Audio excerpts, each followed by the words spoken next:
ہے، اس کی جاں کنی کا وقت ہے،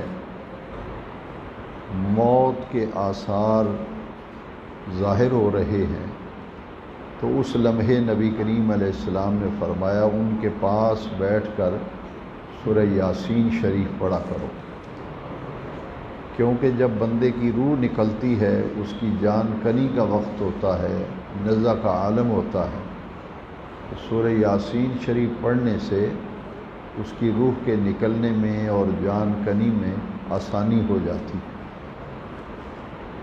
دو حدیثیں یہ ہیں، اور تیسری حدیث میں جو شخص روزانہ سورہ یاسین شریف کی تلاوت کرتا ہے، اس کی تلاوت کے لیے فجر کا وقت جو ہے وہ نہایت مناسب ہے کہ نماز فجر کے بعد سورہ یاسین شریف کی تلاوت کی جائے، کیونکہ نبی کریم علیہ السلام نے فرمایا قیامت کے دن سورہ یاسین شریف جو اس کی تلاوت کیا کرتا تھا، اس کے حق میں اللہ تعالیٰ کی بارگاہ میں جھگڑا کرے گی اور عرض کرے گی باری تعالیٰ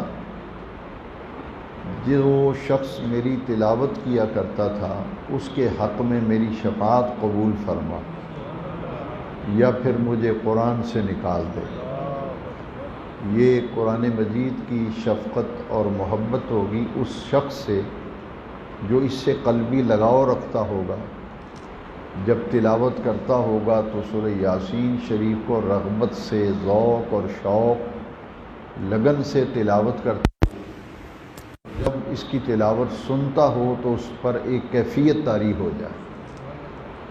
اس قرآن مجید سورہ یاسین شریف کی تلاوت سے اس کے دل کو سرور حاصل ہو، اس کے دل میں ایک رقت کی کیفیت طاری ہو جائے، اور اس کا دل تلاوت سنتے ہوئے اللہ کی طرف جھک جائے، تو اس کے حق میں سورہ یاسین شریف جو ہے اللہ کی عدالت میں جھگڑا کرے گی۔ یہ تین حدیثیں سورہ یاسین شریف کے تعارف اور اس کی اہمیت اور اس کی افادیت کے حوالے سے ہمیں ذہن نشین رہنی چاہیے۔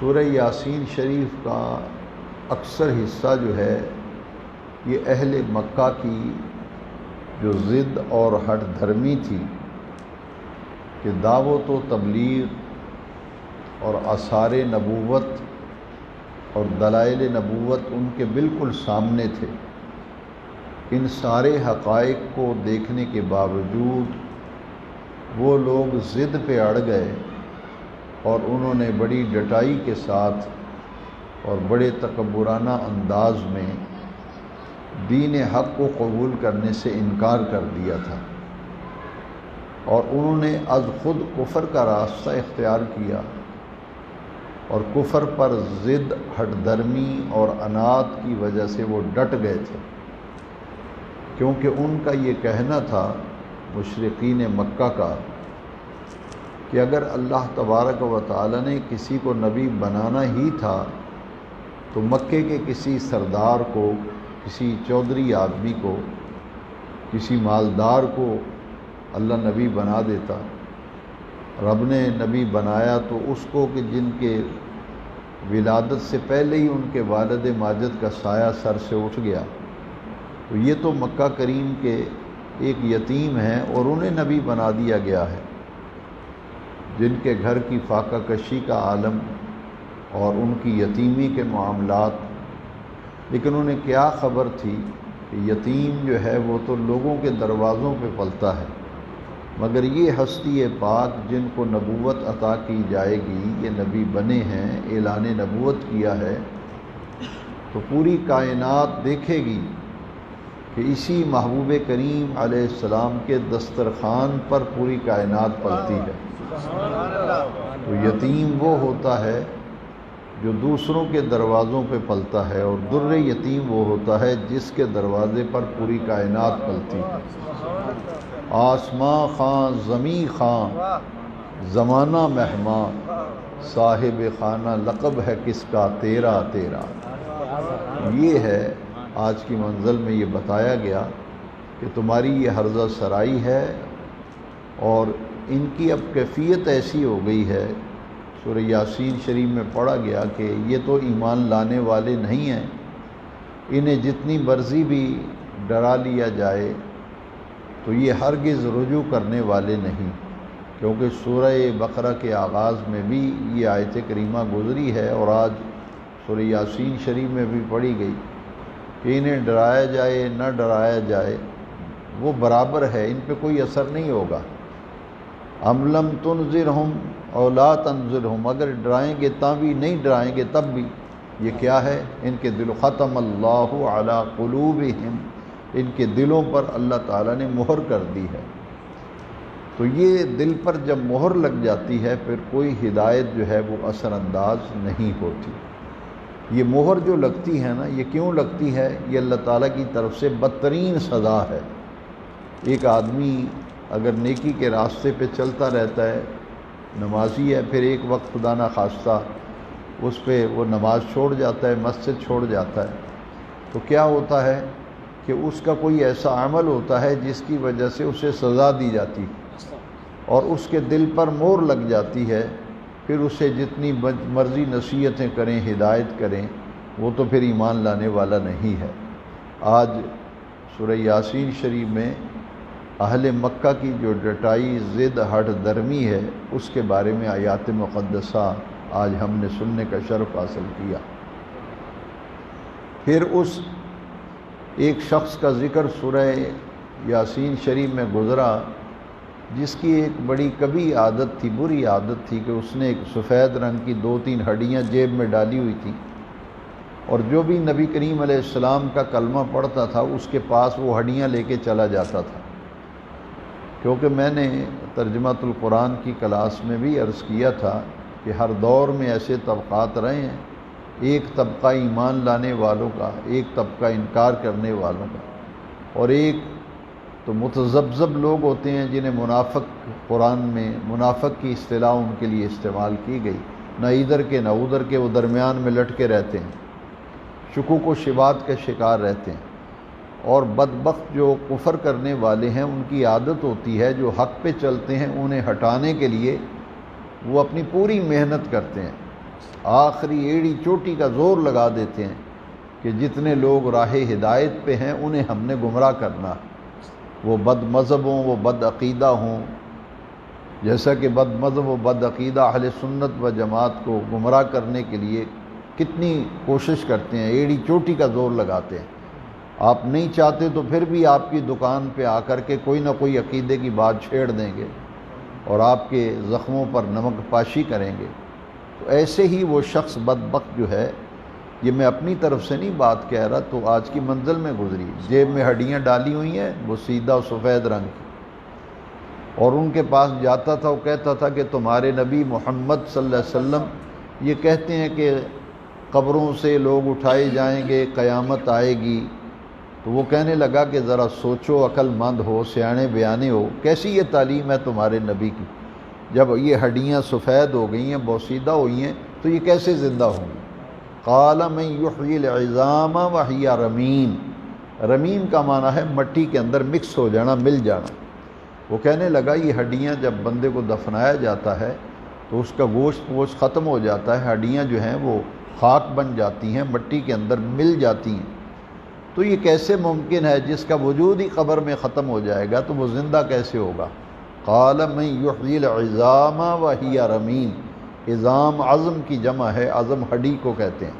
یہ ہڈیاں اس نے کہا جب مٹی میں خاک بن جائیں گی، مل جائیں گی، من یحیی العظام، کون اسے دوبارہ زندہ کرے گا؟ تو اللہ تبارک و تعالیٰ نے اس کا جواب پھر سورہ یاسین شریف میں اس بدبخت کا دیا ہے کہ اس سے کہہ دو کہ وہ رب جس نے پہلے انہیں وجود بخشا تھا وہی انہیں زندہ کرے گا۔ پہلے کس نے وجود بخشا تھا؟ انسان کو۔ فرمایا اذا اراد شیئا ان یقول له کن فیکون، سورہ یاسین شریف میں یہ آیت آج گزری ہے، انما امرہ اذا اراد شیئا ان یقول له کن فیکون۔ اللہ کا تو امر ہے نا، اس کا کام ہے حکم دینا، امر دینا۔ اذا اراد شیئا، جب وہ کسی چیز کا اللہ ارادہ فرماتا ہے، کن، اللہ کریم فرماتا ہے کن ہو جا، فیکون، تو اللہ کا جب امر آتا ہے تو وہ چیز وجود میں آ جاتی ہے۔ یہ اسے کہتے ہیں عقیدہ بعثل بعد الموت، کہ موت کے بعد دوبارہ اٹھائے جانے کا جو عقیدہ ہے ایمان بالآخرت کے حوالے سے، کہ قبروں سے ہم اٹھائے جائیں گے۔ حدیث شریف میں آتا ہے کہ شعور عینیت دیا جائے گا، ہر قبر والے کو شعور عینیت دیا جائے گا، عین کہتے ہیں ذات کو، ہر بندے کو اپنا شعور حاصل ہوگا، اور جب قبر سے اٹھے گا، جیسے جس آدمی کا جو بھی نام ہے وہ اپنے آپ کے بارے میں گمان اور خیال کرے گا کہ میں وہی ہوں، میرا یہ نام ہے، میں مرا تھا، قبر میں اٹھا تھا، اب قیامت آئی ہے، قبر سے اٹھایا گیا ہوں، اب مجھے میدان معاشر میں لیا جائے گا، کیونکہ وہ ایمان والے ہوں گے، اور ایمان والوں کا عقیدہ یا آخرت دنیا میں مضبوط ہوگا، وہ سمجھ لے گا کہ قیامت آ گئی ہے، اب میں اپنی ذات کو اسے شعور حاصل ہوگا، میں وہی ہوں جو دنیا کی زندگی گزار کر قبر میں آیا، اب مجھے زندہ کیا گیا ہے، اب میں میدان معاشر میں جا رہا ہوں۔ شعور عینیت ہر کسی کو حاصل ہوگا، یہ آج کی منزل کے اندر گزرا ہے۔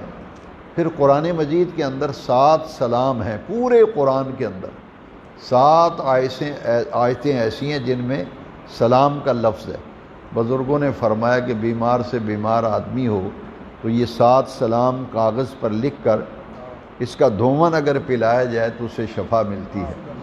ان میں سے سورہ یاسین شریف کی یہ آیت، سلام قولا من رب الرحیم، یہ ایک ایسا مجرب وظیفہ ہے کہ سلامتی ہے، سلام قولا من رب الرحیم، یہ سلامتی کی ساری باتیں ہیں جو ہیں یہ تو اسی رب کی طرف سے ہیں جو رحیم ہیں۔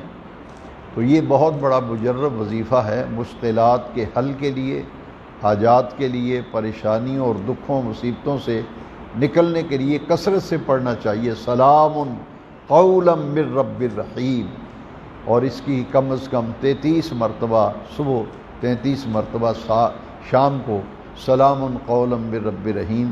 کسی مشکل میں آدمی پھنس جائے، کوئی حاجت آ جائے تو اس وقت یہ قرآن مجید کی سورہ یاسین کی آیت جو ہے اسے ورد زباں کرنا چاہیے، اور اس کی بڑی برکت ہے۔ تو سورہ یاسین شریف جو ہے یہ قرآن مجید کا دل ہے۔ پھر آج کی منزل میں حضرت ابراہیم علیہ السلام کو جو آگ میں گرایا گیا تھا اس کا تذکرہ آج کی منزل میں گزرا ہے۔ پچھلی منزل میں آپ پڑھ چکے ہیں کہ آپ نے بتوں کو توڑا تھا، فَجَعَلَهُمْ جُذَاذًا إِلَّا كَبِيرًا لَهُمْ، اور انہوں نے پوچھا تھا أَنْتَ فَعَلْتَ هَذَا بِآلِهَتِنَا يَا إِبْرَاهِيمُ، کہ ہمارے خداؤں کا یہ حشر کس نے کیا ہے؟ تو آپ نے فرمایا خدا تمہارے ہیں، پوچھتے مجھ سے ہو، اور ان سے پوچھو کس نے ان کے ساتھ یہ معاملہ کیا ہے۔ تو انہوں نے کہا تھا کہ اے ابراہیم یہ تو تم بھی جانتے ہو کہ یہ بولتے نہیں ہیں۔ فرمایا اف ہے تمہاری عقلوں پر کہ تم ان کو خدا مانتے ہو، نہ جب بولتے ہیں نہ دیکھتے ہیں، کسی قسم کے نفع نقصان کے مالک نہیں ہیں۔ اب جب یہ بتوں کو توڑا تھا تو انہوں نے مجلس مشاورت بلائی تھی، نمرود نے، اس نے کہا تھا کہ اس کا کوئی علاج کرنا چاہیے ابراہیم کا۔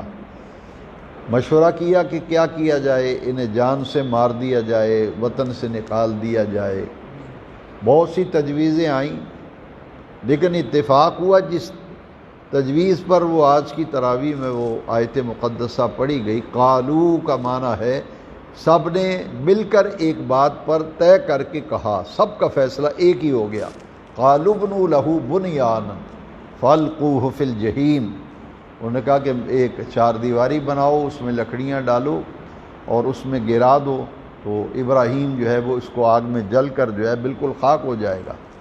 جب ابراہیم علیہ السلام کو اس آگ میں گرایا گیا، قلنا یا نار کونی بردم وسلاما علی ابراہیم، کہ ابراہیم علیہ السلام پر تو گلزار بن جا، ٹھنڈی ہو جا اور سلامتی والی بن جا۔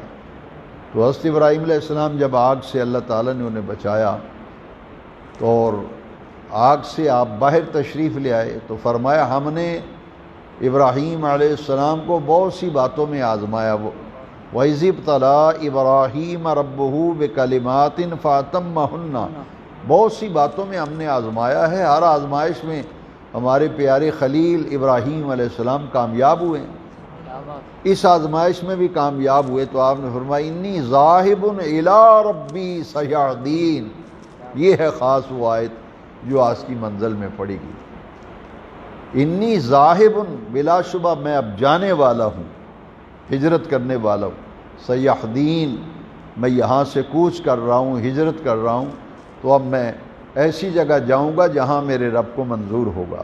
سیہدین، نکلنا میرا کام ہے اور کہاں پہنچنا ہے یہ پہنچانا اللہ کا کام ہے.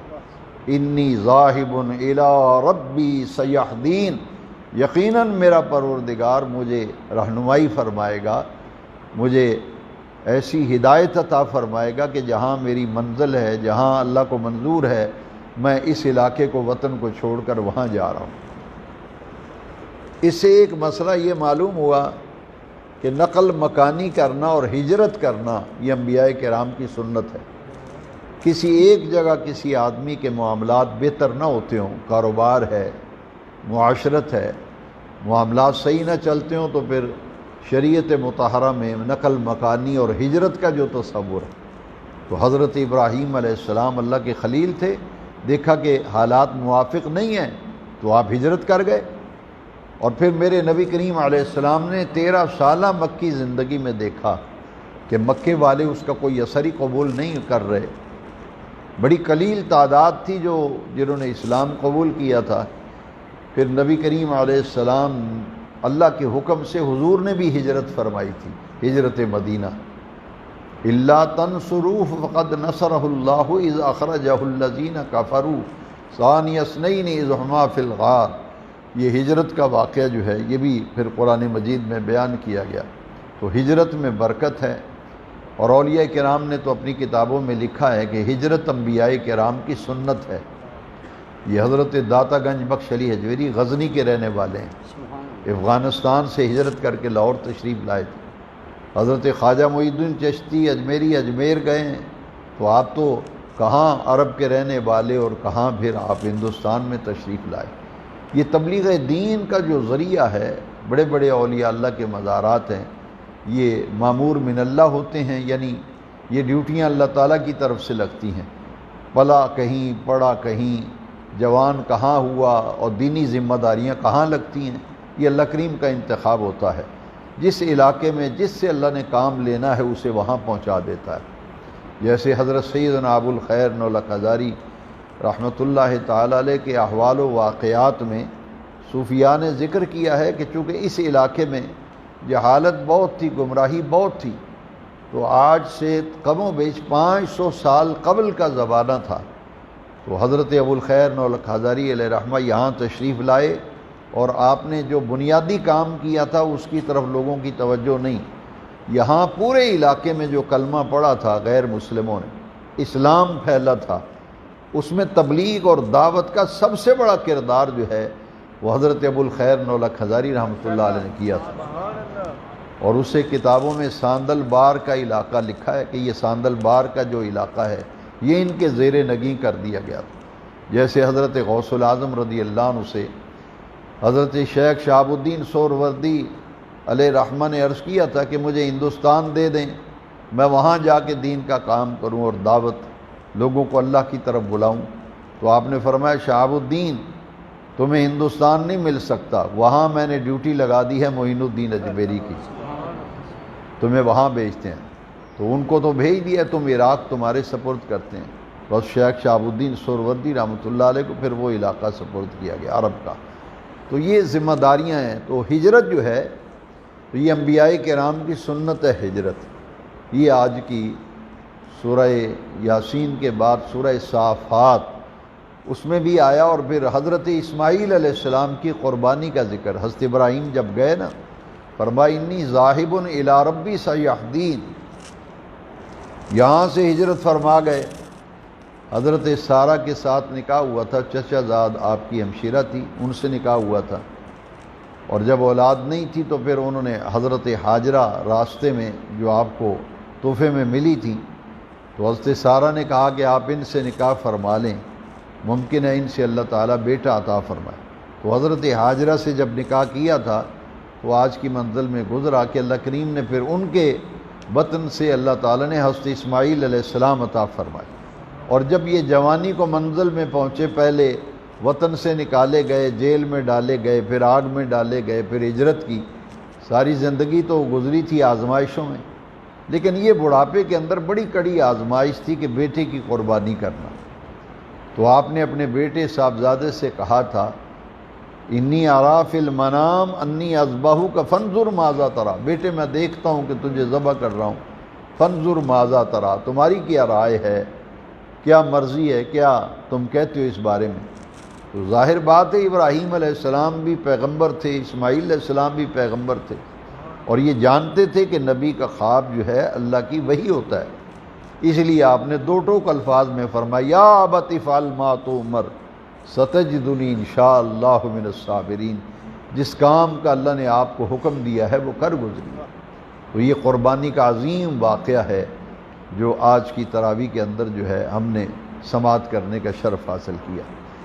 میں نے ذکر کیا تھا ایک درس میں، پورے قرآن مجید میں شیطان کے راندہ درگاہ ہونے کا ذکر کل 7 جگہوں پہ آیا ہے، پورے قرآن میں 7 جگہوں پر شیطان کا ذکر آیا ہے کہ اسے سجدے کا حکم دیا گیا، اس نے انکار کر دیا۔ سورہ بقرہ میں بھی آیا ہے اور آج بھی ہم نے سننے کا شرف حاصل کیا، لیکن آج وہ بات سامنے آئی۔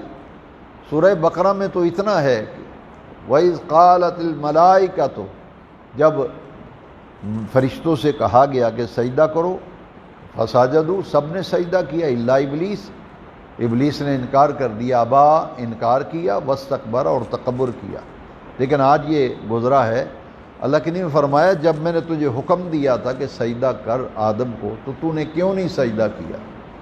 تو اس نے جو جواب دیا نا اللہ تعالیٰ کو، وہ آج کی تراویح میں گزرا، انا خیر منہ، یہ ہے تکبر اور غرور۔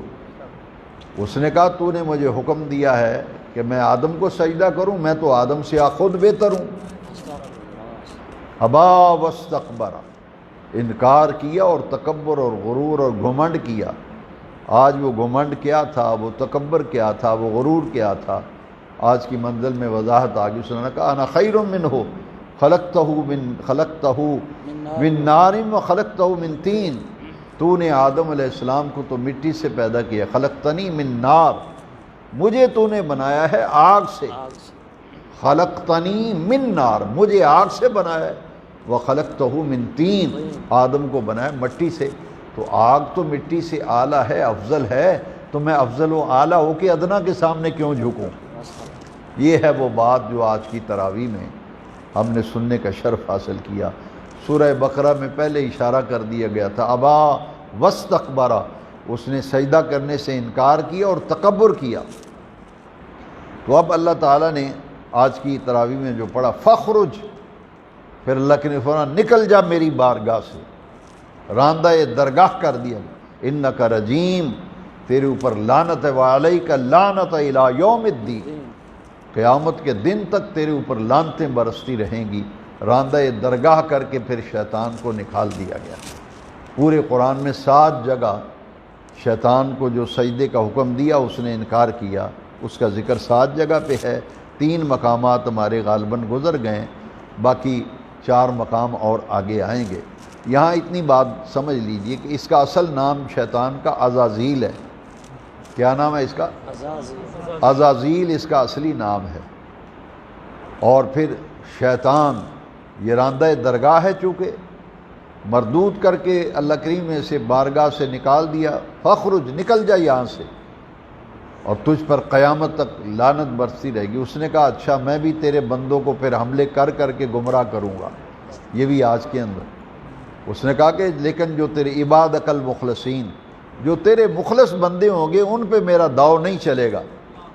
یہ ہے آج کی منزل، جو دل و جان سے تیری ذات کے ساتھ جن کی لو لگ جائے گی اور جو تیرے ہو کر رہ جائیں گے اس پر میرا داؤ نہیں چلے گا۔ باقی جتنے ہیں ان کو میں دائیں سے حملہ کروں گا، بائیں سے حملہ کروں گا، گمراہ کرنے کی کوشش کرتا ہوں۔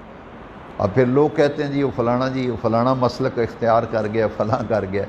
اس کی وجہ یہ ہے کہ راندہ درگاہ جسے کیا جاتا ہے، رزق میں جب گڑبڑ ہوتی ہے بندہ عقیدہ بدل لیتا ہے۔ بعض لوگ پریشان ہوتے ہیں جی فلاں وہابی ہو گیا، فلاں شیعہ ہو گیا۔